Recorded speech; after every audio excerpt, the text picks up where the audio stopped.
guys, welcome to my channel. My name is SimplyKrystelle. Today's video is going to be a video about drugstore brands that are not women of color friendly, dark skin friendly. I just want a disclaimer that this is not a bashing video and this is not me attacking the brand. It's just me listing reasons why I believe that these 6 brands that I'm going to talk about are not women of color and dark skin friendly. So if you want to see this video, then just keep watching. I just want to get started in this video. So the first brand that I feel is not women of color friendly, dark skin friendly that I do own is Flower Beauty. I find that with this brand, the foundation range is very limited. I have her foundation, the illuminating foundation, and I think the shade I have is the darkest and it doesn't even work for my skin tone. I feel like the undertones are very wrong. It looked very gray on my skin.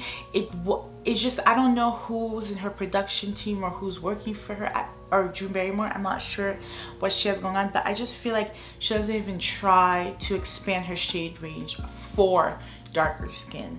It's as if she just kind of has like a bunch of light shades and then like 2 or 3 dark shades, and I find that there's a lot of brands like that and I just don't understand that mentality.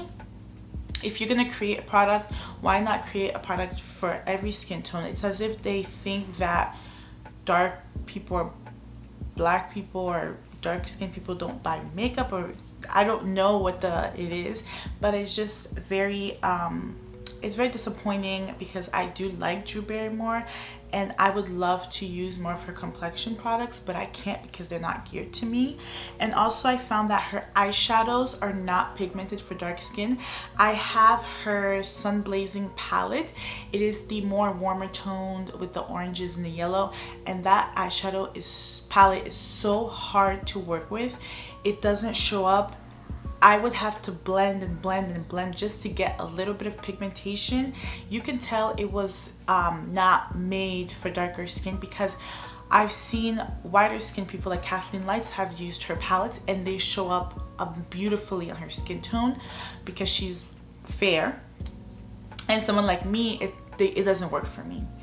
And then the second brand that I really think is not very drugstore friendly and not women of color friendly is the Physicians Formula brand. I feel so bad for this because I want to really use this brand because their butter bronzer I hear is amazing, which I do have one of them, the sculpting one, but that's the only one I can use. Out of all of the butter bronzers, the sculpting one is the only shade that I can use, and that goes into me saying that they have very limited bronzer shades for darker skin. The sculpting one is the only one that will work for my skin tone. I think if you're like 5 or 6 shades darker than me, I don't know if it'll work for you, but that's what I'm saying. Like, it should be a range. It should go from very fair to very deep. I think that the drugstore brands, I don't know if like maybe they're budgeting. No, I'm not talking about budget because I know they have money, but I don't know if it's like maybe their marketing is not towards darker skin, which is very disappointing because I love to buy drugstore makeup and I would love to use these brands, but their shade ranges are so limited. And also Physicians Formula, I feel like their foundation shades, again, just like Flower Beauty, is super limited. It's not a range of shades, and that's the thing that's going to, you know, make it hard for me to like love the brand and really support them, because if they don't support me, I can't support them. Next brand that I'm going to talk about is a brand that kind of fell off. Like, people don't talk about this brand anymore. I don't even see people using this brand, and it is Almay. You guys remember Almay? I remember Almay. I don't think Almay was ever like a super popular brand, but it was one of those like classic brands that were always there, you know. And I just wanted to say that brand, people do not talk about this brand, and also they have absolutely no dark shades whatsoever in their complexion products. They don't go dark at all. I don't even know if they go medium. So yeah, Almay is definitely not women of color friendly. It's not dark skin friendly.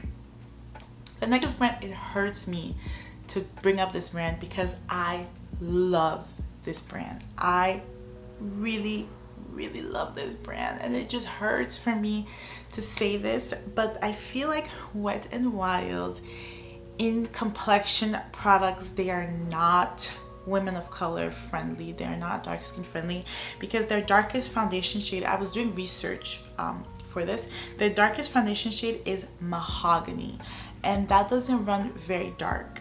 And I feel like they can definitely go deeper. And I also feel like their bronzer is not going to work on darker skin. It's not going to work on women of color because it's for like fair people. Like people like Kathleen Lights who are fair use that bronzer. So for if she's using that bronzer, it's definitely not going to work on me because on her it gives her like, it's like a cool tone type of contour bronzer, and it's not working for us. And their concealer shade is the darkest concealer shade they have in their photo finish concealer is dark, and that's the one I have, or deep or dark, one of those two, and that's the one I have, and it is a highlighting shade on me. It is not even a shade of my skin tone. So Wet n Wild, even though I absolutely love this brand, this is one of my favorite brands at the drugstore. I love their eyeshadows. They have amazing eyeshadow. I like their lip products. I love their blushes, but their complexion products need work. It needs to be expanded. It just needs some assistance. And then another brand that I noticed that fell off again, just like Almay, has been Rimmel London. I don't know if you guys remember about Rimmel. I remember Rimmel London. Okay, so when back in like 2013, 2012, Rimmel London like came out with these like liquid matte lipsticks. I remember like when liquid matte lipsticks were starting to be popular at that time, and I just remember that for them was a big deal. And I also remember their matte, they had a matte primer and a matte foundation. It was like in a purple and white tube, and I remember people were using that. But other than that, Rimmel London has never been like a super popular brand, and they also have terrible shade range. I'm not too familiar with Rimmel London. I don't use them, but I did research their brand and look at, you know, their history and their launches with complexion, and they do not have a shade range. Like, it's horrible. And I think that, you know, I think now, like with everything going on with all these indie brands, and you have your ColourPops and you have your Fenties, and you have all these brands that are coming out with 50 shades, 45 shades. Like, I feel like Drugstore can do the same thing. Why can't Drugstore come out with, you know, 35 shades? Or look at Maybelline, they come out with so many shades for their foundations. What's another brand at the drugstore that comes out with? I think Milani's getting there slowly. They're not there quite yet, but the only brand I can really think of at the drugstore would have to be Maybelline, and I think L'Oreal has a variety of shades in their liquid foundation. And the last brand that I am going to discuss with you guys is Pixi Beauty. Now, Pixi is a brand, again, I haven't really used them.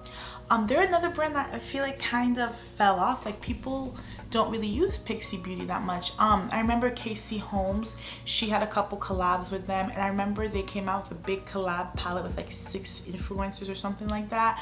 But I don't really hear much about Pixi.